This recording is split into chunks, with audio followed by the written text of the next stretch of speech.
Hey, what's going on, everybody? How we doing today? All right. Hey, I hope everybody's having a beautiful day. I hope everything's going good for you. Just want to come to you right quick this morning and drop a few nuggets. Um, I was sitting down and I was getting my stuff together for this morning to do this morning's video. And one of the things that I thought about was subordinate time. So today I'm gonna tell you a story about one of my soldiers, Sergeant Calvin. He's a staff sergeant now. Guys, getting after it. I know he's gonna be a sergeant for his class here pretty soon. And I want to talk about time, okay? And I want to talk about time in relation to trust, okay? So what we'll have is that a lot of times when we look at subordinate time, some people will they won't say it, but their actions will make the subordinates feel as if their time is not important. What do I mean by that? When we have, when we have soldiers waiting around for no reason because we ain't got there yet. When it's the 21st century and we have cell phones and all of these other things where we can get in contact with them. And I know somebody's going to say, well, soldiers don't like to answer their phone. And I go back and say, once again, that's a leadership issue. That's a leadership issue. If you're trying to contact that soldier should answer. The question you should be asking is, what have I done to put this soldier into this situation to where they don't trust me? This whole conversation we're having right now is about trust. Okay. Let me get these comments up. All right. Let me get the comments up. I didn't want to miss the comments. So it's about trust. Now we're talking about trust in relation to time. All right. Now, I heard a story and when I was reading one of my books, but I heard a story, and there was this gentleman who worked in the church, and he worked for this guy. All right, and I can't remember who, but he worked for this guy. And one of the things that he told him was, he said, "Hey, look, the guy was like his superior. The thing he told him was this. He said, look, you know, I'm a technician. I don't mind doing all the technical things and booking the hotels. I don't mind that stuff. That's my job." He was like, but the thing that I want to provide is I want to be able to do my job to the best of my ability. Now, here comes the timepiece. Every time when someone has to go somewhere and they wait until the last minute to tell me so that I can book their flights and book their hotel, or every time somebody wants to go out and do a sermon or something in a special room and I got to get a room together and you give me like 15 minutes notice advance, now I got to jump through hurdles and I can't provide you with the best service that I could possibly provide. Now, what he said was this next part is where it really got to me. He said, when you do that, you make me feel as if I'm not important, like I'm not valued as a team member. And you make me feel as if my time is not important because at the end of the day, everybody wants to feel like they're a part of the team. So let's look at this time thing again. Now, the other part of that is this. Now, let's go to the leader's standpoint. When you got to think about the consequences of giving somebody something at the last second. If you give them something at the last second, because there's an expectation of this is what I want it to look like, or we like to refer to it as this is the standard. How can you hold someone to meet a standard when you give them substandard time? I'm going to say that one more time. How can you hold someone to meet the standard when you give them substandard time?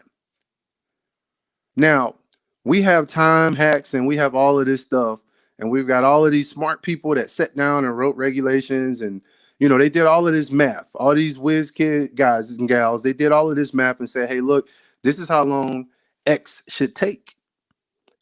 Now, how can I come and say at the last minute, like, hey, I need this done now? I need you to jump through these hoops now. Like, you want them to do it like they're on fire. And then when you get a substandard product on the back end, now you feel some type of way. You don't feel as if this professional, because that's what we're going to call them, because we're all professional, this professional isn't performing to the standard. But yet you as a professional did not do your professional job, which was to give them the time they needed to accomplish said task. All right. Now, for the story. When I was in Korea as a staff sergeant, I had a specialist, Calvin. Okay. Brendan Calvin. And I've told this story once before. He doesn't mind me telling it, but This me and this young man, we were all well, young man. This man is older than me, but me and my battle buddy, we will always stay in contact. He's good people. I love him to death.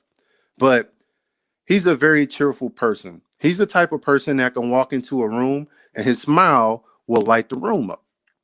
So one day I walk into his NBC cage. He's a chemical dragon. You know, he's an NBC guy.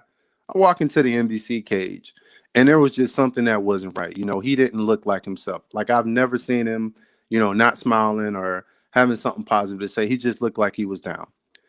So I go over to him and I'm like, "Hey, Calvin, what's going on? What's up?" And we began to have a conversation. The conversation went something like this. He said, "Well, sir, I don't feel that people appreciate my time." And I'm like, "What do you mean?" He says, "Well, when you waste my time having me do things that I don't need to do, or you just have me doing busy work, he was like, the one thing that everybody forgets is this. There's one thing that every human being on the face of the planet has in common. We're all going to die one day. So, with that being said, when you waste somebody's time, that's time that's taken away from their life that they will never get back." He was like, "So my time is just as important as the next person." And I'm like, "Well, you know what? You're right." And that day, that specialist taught me a very valuable lesson. Not, he put it into terms that I hadn't thought of it before. Like I've never practiced wasting people's time. But I tell you what, that day I made sure I paid an extra set of eyes on it and gave it a second pass over when it comes to people's time because he's right. Now, this whole talk that we're having right now is about subordinate time. Your subordinate's time. Their time is important. Okay. If you take care of their time, they'll take care of you. And I'm not saying that we need to sit here and be given all these days off and, not having people come to work. That's not what I'm saying. What I'm saying is this: be better managers of your time. Come to work, be productive, go home. All right. John C. Maxwell put it best. He said, there's a difference in between being productive and being busy. You have two types of people. You have busy people and you have productive people. Busy people are doing a whole lot, but they ain't really getting nothing done. Productive people, they're doing things and they're getting things done. Another thing he said was this: is that we need to look at how we reward actions. He said we don't need to reward effort, and this is why. If you reward effort, then people will continue to just put forth effort with no results. What he said we need to reward is results, okay? Accomplishment. When people finish things, that's what we need to reward. We need to recognize effort, but we need to reward completion and accomplishment. All right, everybody. That was my bit for today. I just wanted to come in here real quick and holler at y'all. I'm finna go out here and get my little ruck on. I'm gonna get me a what's going on there? How you doing? I'm gonna go out here and get me about 6 miles in. You know, I'm back at the center of the universe, so I gotta get hot. All right. So look, everybody, we love you. All right. If you need anything, please reach out into the box. I'll help in any way that I can.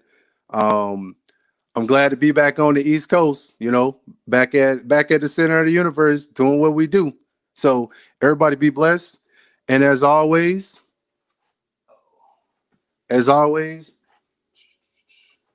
life is a choice, and I'm depending on you to choose well. I'll be talking to you soon.